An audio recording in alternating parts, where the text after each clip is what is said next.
Ang Tinig ng Panalangin ay ang lingguhang serye ng sundalo ng panalangin ng Salt and Light On.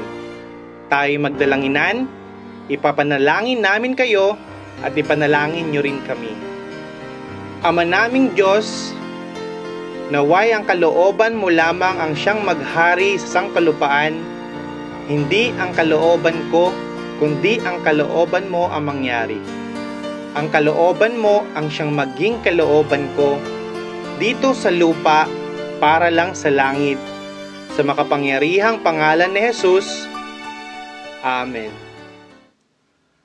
Ating saliksikin at talakay ng Gawa, Kabanata 15. Nakapaloob sa kabanatang ito ang alitan sa pagitan ni Pablo, Bernabe at ng mga Hudyong mananampalataya na taga-Judea na tinatawag na mga Judaizers.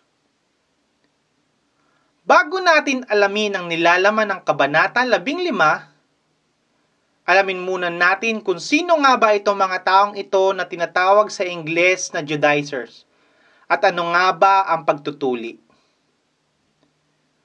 Ano nga ba ang kahulugan ng pagtutuli? Ang pagtutuli noong lumang tipan na nagsimula pa kay Abraham ay isang pisikal na tanda sa tipan ng Diyos at ni Abraham.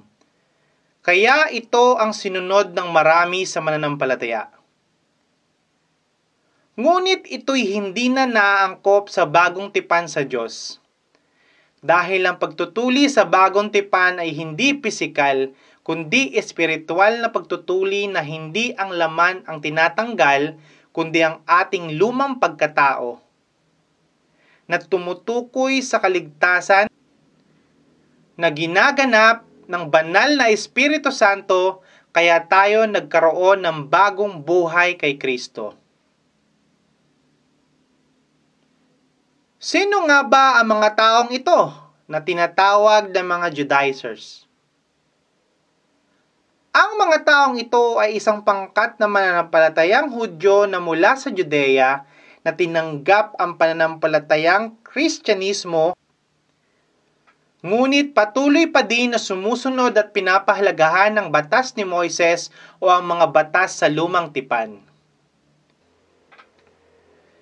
Sinasabi nila na kailangang tuliin at utusang tumupad sa kautusan ni Moises ang mga hintil na sumasampalataya upang sila'y maligtas at mapabilang sa mga mananampalataya.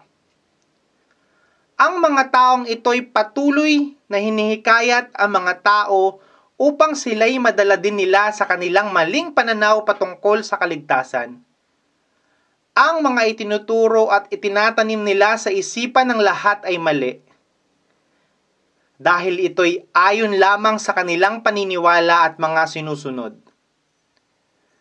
Dahil dito, nagkaroon ng negatibong epekto na humantong sa panghuhusga ng mga ito kina Pablo at Bernabe, maging sa iba pa nilang mga kasamahan na nagsusumikap upang ibahagi ang kaligtasan ng Diyos sa mga hintil.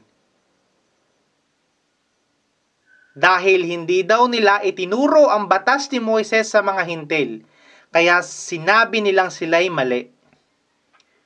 Si Pablo at Bernabe ay labis na tumutol sa paniniwalang ito ng mga taong taga-Judea.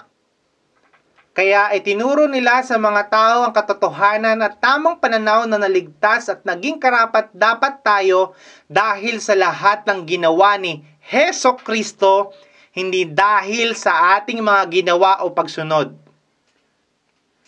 Sa lahat ng mga kapanood at makikinig ng programang ito, ang Diyos ang nakakasaliksik ng ating mga puso, ang nagpapatotoo na tayo'y tumanggap ng ipagkaloob niya sa atin ng Espiritu Santo, tulad ng pagkakaloob niya sa mga Hudyo. Kaya walang pagkakaiba ang pagtingin ng Diyos sa kanila at sa atin. Nilinis din niya ang ating mga puso sa pamamagitan ng ating pananampalataya.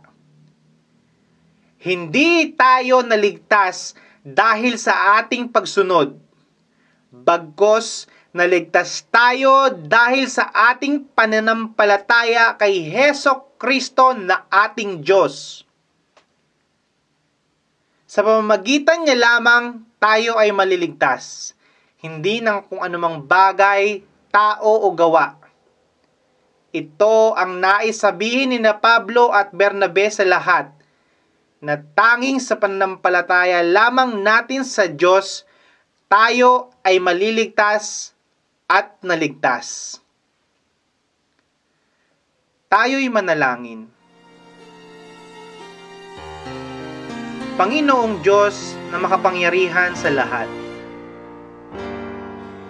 maraming salamat po dahil sa inyong grasya at pag-ibig, dumating sa aming mga hintil ang kaligtasan. Salamat po dahil inabot mo ang aming mga kamay at binigyan ng pagkakataon upang ikay paglingkuran at malinis sa lahat ng aming mga kasalanan. Tanging sa pangalan mo lamang, Hesukristo na aming Diyos, ang lahat ng papurit pasasalamat. Amen. Samahan niyo ko sa susunod na linggo upang muling pag-aralan ang salita ng Diyos. Ako si Mateo, ang inyong sundalo sa panalangin.